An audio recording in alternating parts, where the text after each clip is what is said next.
Welcome back to Bhagya creation. ಎಲ್ಲರೂ ಹೇಗಿದ್ದೀರಾ? ಚೆನ್ನಾಗಿದ್ದೀರಾ?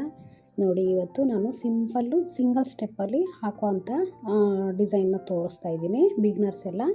ಇವಾಗ ನಾನು 6 ಎಳೆ ದಾರ ತೊಗೊಂಡು ನಾನು ಬಟ್ಟೆಗೆ ಲಾಕ್ ಮಾಡ್ಕೋತಾ ಇದ್ದೀನಿ. ತುಂಬ ಈಸಿ ಇದೆ ಡಿಸೈನ್ಸು. ಇವಾಗ ನಾನು 2 ಚೈನ್ನ ಹಾಕ್ಕೋತಾ ಇದ್ದೀನಿ. 2 ಚೈನ್ ಹಾಕ್ಕೊಂಡು ನೀಡಲ್ ಮೇಲೆ ದಾರನ ತೊಗೊಂಡು ನಾವು ಲಾಕ್ ಮಾಡಿದ್ವಲ್ಲ ಅದ್ರ ಪಕ್ಕನೇ ನೀಡಲ್ನ ಹಾಕಿ ದಾರನ ತಂದು ಎರಡಕ್ಕೊಂದು ನಾನು ಇಲ್ಲಿ ಡಬಲ್ ಕ್ರೋಶ ಮಾಡ್ಕೋತಾ ಇದ್ದೀನಿ. ಸೇಮ್ ಹಾಗೆಯೇ ಮತ್ತೆ ನೀಡಲ್ ಮೇಲೆ ದಾರ ತಗೋಬೇಕು. ನಾವು ಎಲ್ಲಿ ಚುಚ್ಚಿದ್ವೋ ಅದ್ರ ಪಕ್ಕದಲ್ಲೇ, ಆ ಕಂಬದ ಪಕ್ಕದಲ್ಲೇ ಚುಚ್ಚಿ ನೀಡಲ್ನ ಹಾಕಿ ದಾರನ ತಂದು ಎರಡಕ್ಕೊಂದು ನಾವು ಲಾಕ್ ಮಾಡಿರೋದನ್ನು ಕನ್ಸಿಡರ್ ಮಾಡಬಾರ್ದು. ಅಲ್ಲಿಂದ 3 ಕಂಬಗಳನ್ನ ಹಾಕಿ ಮತ್ತು ನಾವಿವಾಗ 4 ಚೈನ್ ಹಾಕ್ಕೊಂಡು ನೀಡಲ್ ಮೇಲೆ ದಾರ ತಗೊಂಡು ಮತ್ತೆ ಎಲ್ಲಿಗೆ ಬರುತ್ತೋ ಅಲ್ಲಿಗೆ ನೀಡಲ್ನ ಹಾಕಿ ದಾರನ ತಂದು ಎರಡಕ್ಕೊಂದು ಅಂದರೆ ಹಾಗೆಯೇ ಕಂಟಿನ್ಯೂ ಆಗುತ್ತೆ. ಅಂದರೆ ನಾವು ಬಟ್ಟೆಗೆ ಲಾಕ್ ಮಾಡ್ಕೋಬಾರ್ದಿಲ್ಲಿ, ಡೈರೆಕ್ಟು ಕಂಬ ಮಾಡ್ಕೋಬೇಕು. ಸೇಮ್ ಪ್ರೊಸೀಜರ್ ಹಾಗೆಯೇ. ಅಂದರೆ ನಾವು ಸ್ಟಾರ್ಟಿಂಗು 3 ಕಂಬಗಳ ಹಾಕಿ 4 ಚೈನ್ ಹಾಕ್ಕೊಂಡಿದ್ವಿ, ಅಂದರೆ ಅದು ಕುಚ್ಚಿಗೋಸ್ಕರ. ಇವಾಗ ನೆಕ್ಸ್ಟು ನಾವು ಅಲ್ಲಿಂದ 6 ಕಂಬನ ಡಬಲ್ ಕ್ರೋಶ ಮಾಡ್ಕೋಬೇಕಾಗುತ್ತೆ. ಏಕೆಂದರೆ ನಮಗೆ ಆರ್ಚ್ ಮಾಡಲಿಕ್ಕೆ, ಅಂದರೆ ನಾನು ಒಂದೇ ಸ್ಟೆಪ್ಪಲ್ಲಿ ಮಾಡ್ತಾಯಿದ್ದೀನಿ.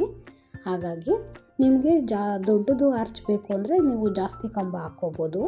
ನಾನಿಲ್ಲಿ ಪುಟ್ಟು ಆರ್ಚ್ ಮಾಡೋದ್ರಿಂದ ನಾನು 6 ಕಂಬಗಳನ್ನ ಡಬಲ್ ಕ್ರೋಶ ಮಾಡ್ಕೋತಾ ಇದ್ದೀನಿ. ಇವಾಗ ಬಟ್ಟೆನ ಟರ್ನ್ ಮಾಡಿಕೊಂಡು ಮತ್ತೆ 5 ಚೈನು ಹಾಕ್ಕೊಳ್ಳಿ. 5 ಚೈನ್ ಹಾಕ್ಕೊಂಡು ನೀವು ಲಾಸ್ಟು ಕಂಬ ಇದೆಯಲ್ಲ ಅಲ್ಲಿಗಾದರೂ ಹಾಕ್ಕೋಬೋದು, ಇಲ್ಲ 4 ಚೈನ್ ಹಾಕಿದ್ದೀವಲ್ಲ ಅಲ್ಲಿಗಾದ್ರೂ ನೀವು ಹಾಕ್ಕೊಂಡು ಲಾಕ್ ಮಾಡಿಕೊಂಡು ಮತ್ತೆ ಬಟ್ಟೆ ಟರ್ನ್ ಮಾಡಿಕೊಂಡು ಮತ್ತೆ ಇಲ್ಲಿ 2 ಚೈನ್ನ ಹಾಕ್ಕೊಳ್ಳಿ. ಏಕೆಂದರೆ ನಾವು ಮತ್ತೆ ಇಲ್ಲಿ ಡಬಲ್ ಕ್ರೋಶ ಮಾಡ್ತಾಯಿದ್ದೀವಿ, ಅದಕ್ಕೆ ಬೀಡ್ಸ್ ಆ್ಯಡ್ ಮಾಡಬೇಕು. 2 ಚೈನ್ ಹಾಕ್ಕೊಂಡು ದಾರನ ಮೇಲೆ ತಂದು ನೀಡಲ್ಗೆ ಬೀಡ್ಸ್ನ ಹಾಕ್ಕೊಂಡು ಥ್ರೆಡ್ಗೆ ಹಾಕಿ ನೀಡಲ್ ಮೇಲೆ ಒಂದು ಸಲ ದಾರ ಸುತ್ತಕೊಂಡು 4 ಚೈನ್ ಹಾಕಿ 5 ಚೈನ್ ಹಾಕಿದ್ವಲ್ಲ ಅದರೊಳಗಡೆ ನೀಡಲ್ನ ಹಾಕಿ ದಾರನ ತಂದು ಎರಡಕ್ಕೊಂದು ಅಂದರೆ ನೋಡ್ಕೊಂಡು ಹಾಕ್ಕೊಳ್ಳಿ. ಏಕೆಂದರೆ ನಾನು ಒಟ್ಟಿಗೆ ತೊಗೊಂಡಿದ್ದೀನಿ ಬೀಡ್ಸು, ನೀವು ಸಿಂಗಲ್ಲೇ ತೊಗೊಳ್ಳಿ. ಹಾಕೋಕ್ಕೆ ನಿಮಗೆ ಆಗಿಲ್ಲ ಅಂದರೆ ನೋಡಿ.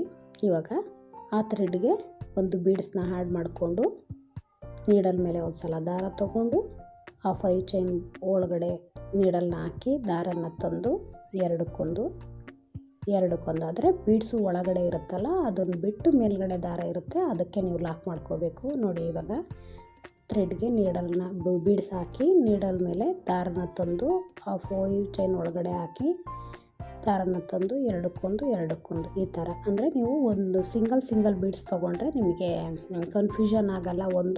ಅಂದರೆ ತುಂಬ ಫಾಸ್ಟಾಗಿ ಆಗುತ್ತೆ ಈ ಥರದ 2-3 ಬೀಡ್ಸು ತೊಗೊಂಡ್ರೆ. ಹಾಗಾಗಿ ನಾನಿಲ್ಲಿ 5 ಬೀಡ್ಸು ಮಾತ್ರ ಆ್ಯಡ್ ಮಾಡಿದ್ದೀನಿ. ಅಂದರೆ ಪುಟ್ಟ ಆರ್ಚು ಬರೋದ್ರಿಂದ ನನಗೆ ಸಾಕು. ನಾನು 6 ಕಂಬಗಳು ಹಾಕ್ಕೊಂಡಿದ್ನಲ್ಲ, ಹಾಗಾಗಿ ಸಾಕು. ಅಂದರೆ ಸ್ವಲ್ಪ ಸ್ಲ್ಯಾಂಟಿಂಗ್ ಆರ್ಚ್ ಬರುತ್ತಲ್ಲ ಆ ಟೈಪಲ್ಲೂ ಮಾಡ್ಕೋಬೋದು ಇದನ್ನು. ಮತ್ತು ಇವಾಗ ಎಲ್ಲಿಗೆ ಬರುತ್ತೋ ಅಲ್ಲಿಗೆ ನಾವು ಒಂದು ಸಲ ದಾರನ ನೀಡಲ್ ಮೇಲೆ ದಾರ ತೊಗೊಂಬಂದು ನಾವು ಇಲ್ಲಿಗೆ ಮತ್ತೆ ಕಂಬ ಡೈರೆಕ್ಟು ಮಾಡ್ಕೋಬೇಕಾಗುತ್ತೆ, ಲಾಕ್ ಮಾಡಬಾರ್ದು.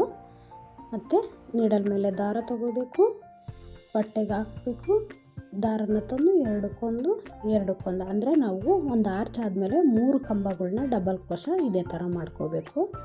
ಇವಾಗ ಮತ್ತೆ 4 ಚೈನ್ ಹಾಕ್ಕೋಬೇಕು. ಮತ್ತೆ ನೀಡಲ್ ಮೇಲೆ ದಾರ ತಗೊಂಡು ಎಲ್ಲಿಗೆ ಬರುತ್ತೋ ಅಲ್ಲಿಗೆ ನೀಡಲ್ನ ಹಾಕಿ ದಾರನ ತಂದು ಎರಡಕ್ಕೊಂದು ಇದೇ ಥರ ಮತ್ತೆ 3 ಕಂಬಗಳನ್ನ ನಾನು ಮಾಡ್ಕೋತಾ ಇದ್ದೀನಿ. ಏಕೆಂದರೆ ನಾವು ಕುಚ್ಚಿಗೋಸ್ಕರ ಗ್ಯಾಪ್ ಇಟ್ಕೊಂಡಿದ್ದೀನಿ. ಮತ್ತು ನೀವು ಇದೇ ಥರನೇ ಈಗಲೇ ಬೇಕಾದ್ರೆ 6 ಕಂಬಗಳನ್ನ ಹಾಕ್ಕೊಂಡು ನೀವು ಇಲ್ಲಿಂದನೇ ಆರ್ಚು ಮಾಡ್ಕೋಬೋದು. ಬಟ್ ಜಾಸ್ತಿ ಗ್ಯಾಪ್ ಇದೆ, ಅಂದರೆ ಕೆಲವ್ರಿಗೆ ಇಷ್ಟ ಆಗಲ್ಲ, ಸ್ವಲ್ಪ ದೂರ ಇರಬೇಕು ಅಂತ ಅಂತಾರಲ್ವ, ಅಂದರೆ ರೇಟ್ ಕಡಿಮೆಗೆಲ್ಲ ಮಾಡಿಕೊಡಿ ಅಂತಾರಲ್ಲ. ಹಾಗೆ ನೋಡಿ, ಇಲ್ಲಿ 3 ಕಂಬ ಹಾಕಿದ್ದೀನಿ.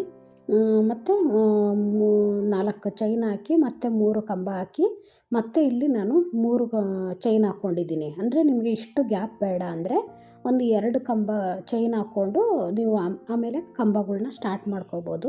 ನಾನು ಆ ರೀತಿ ಬಿಟ್ಕೊಂಡಿದ್ದೀನಿ. ನೀವು ಇದೇ ರೀತಿ ಮಾಡಿಕೊಂಡು ಹೋಗ್ಬೋದು.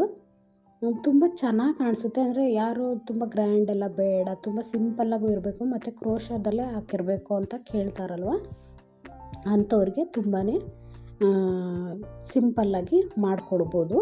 ಅಂದರೆ ಬಿಗಿನರ್ಸ್ಗಳಿಗೆ ಈಸಿಯಾಗಿ ಕಲಿಯೋ ಅಂಥದ್ದಿದು.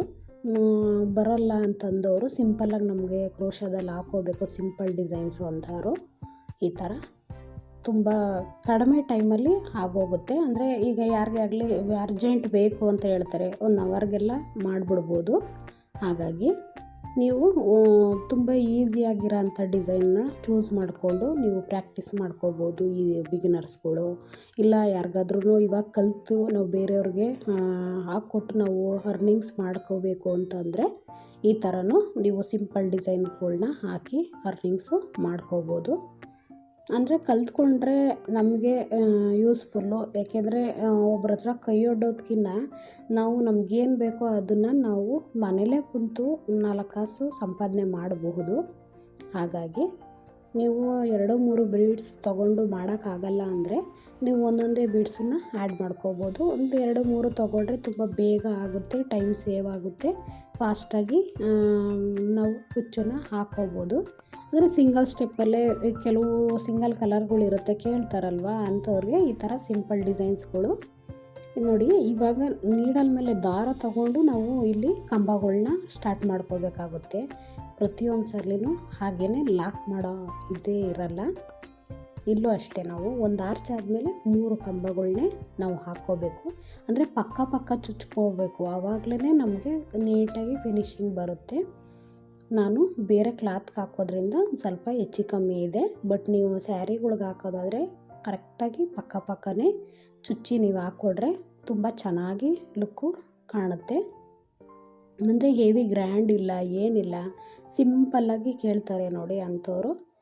ಸಿಂಪಲ್ಲು ಅಂದರೆ ಸೀರೆಗಳು ನೋಡೋಕ್ಕೆ ಒಂದು ಲುಕ್ನೆಸ್ ಇರುತ್ತೆ. ಆ ಕಾರಣಕ್ಕೆ ನಾವು ಬೇಬಿ ಕುಚ್ಚು ಯಾವಾಗಲೂ ಹಾಕ್ಕೋತೀವಿ, ಇಲ್ಲ ಅಂತಲ್ಲ. ಅದರಲ್ಲೂ ತುಂಬಾ ವೆರೈಟಿಗಳಿದೆ, ಕೆಲವ್ರಿಗೆ ಇಷ್ಟ ಇಲ್ಲ. ಇವಾಗ ನೋಡಿ ಲಾಸ್ಟಿಗೂ ನಾನು ಅದೇ ಥರ 3 ಕಂಬಗಳು ಲಾಸ್ಟಿಗೂ ಅದೇ ಥರ ಮಾಡಿ ಸ್ವಲ್ಪ 1-2 ಚೈನ್ ಹಾಕಿ ದಾರನ ಎಳೆದು ಕಟ್ ಮಾಡಿಕೊಂಡೆ. ನೋಡಿ ಇದೇ ಥರ ಬಂದಿದೆ. ನೀವು ಬೇಕು ಅಂದರೆ ಇನ್ನೂ 10 ಬೇಕಾದ್ರೆ ಹಾಕ್ಕೋಬೋದು. ಇವಾಗ ಇದಕ್ಕೆ ಕುಚ್ಚು ಕಟ್ಟಿ ನಾನು ತೋರಿಸ್ತೀನಿ ನೋಡಿ ಎಷ್ಟು ಚೆನ್ನಾಗಿದೆ. ಸಿಂಪಲ್ಲಾಗಿ ನಾವು ಹಾಕೋಣ ಅಂತ ಸ್ಯಾರಿ ಕುಚ್ಚು. ಬಿಗ್ನರ್ಸು ತುಂಬಾ ಈಸಿ ಇರೋಂಥ ಡಿಸೈನು. ದಯವಿಟ್ಟು ಹಾಕ್ಕೊಳ್ಳಿ, ಕಲ್ತ್ಕೊಳ್ಳಿ. ಬಟ್ಟು ಯಾರ್ಯಾರು ಹಾಗೆ ನೋಡ್ತಾ ಇದ್ದೀರೋ ನಮ್ಮ ಚಾನಲ್ನ ದಯವಿಟ್ಟು ಸಬ್ಸ್ಕ್ರೈಬ್ ಮಾಡಿಕೊಂಡು ನೋಡಿ, ಫುಲ್ ವಿಡಿಯೋ ನೋಡಿ. ಹೀಗೆ ನಮ್ಮ ಚಾನಲ್ನ ಸಬ್ಸ್ಕ್ರೈಬ್ ಮಾಡಿಕೊಂಡು ಶೇರ್ ಮಾಡಿ, ಕಮೆಂಟ್ ಮಾಡಿ. Thank you.